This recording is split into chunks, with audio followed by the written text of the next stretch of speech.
and he's really gutted that I'm meeting you. So could you do a big hi to my friend Josh?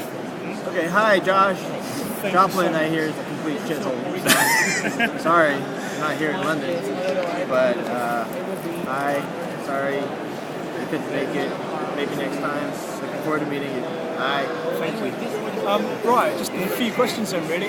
First off, do you have something like what's your favourite thing to draw, or your least favourite thing you like to draw? It really depends. I mean, I love doing storytelling, so interior pages.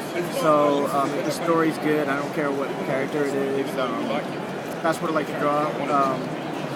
I'm not the biggest fan of drawing covers, Right. because it's just a lot of pressure. I mean, it's a totally different thing that you're trying to, like an objective that you're trying to fulfill, which is trying to sell the book, and it's a little bit of pressure that I'm not entirely comfortable with. Right, yeah. So, yeah, I mean, so basically a cover of a character that I don't really get would be the least interesting thing for me to draw. Okay. That kind of links on to another one. Do you feel that some covers can be slightly misleading? Like, for example, sometimes a cover will have a certain look to it, but then you go through the comic and it doesn't really pay any relevance to the comic.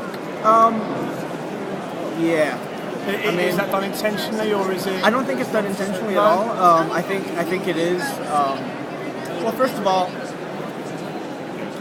I think that a cover should, and it's not necessarily that I've put into practice, it's something that I've kind of learned after the fact, is to kind of capture, at the very least, the feeling of it, if not the story.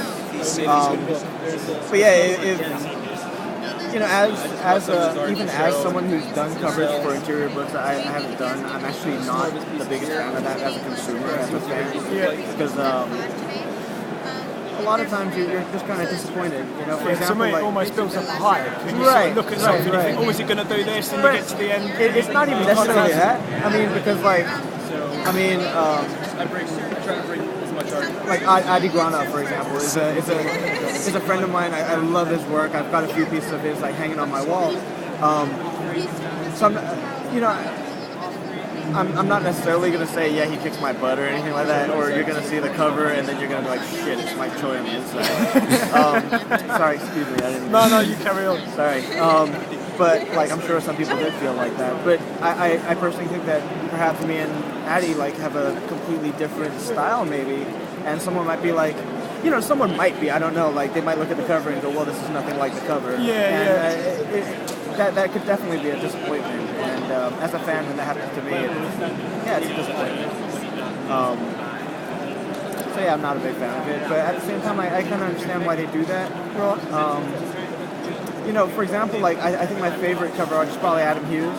Yeah. Because, you know, no matter who's doing the interior, at least he was able to capture the spirit of what's going on inside the storyline, and that in and of itself is like, he's just a master of doing that.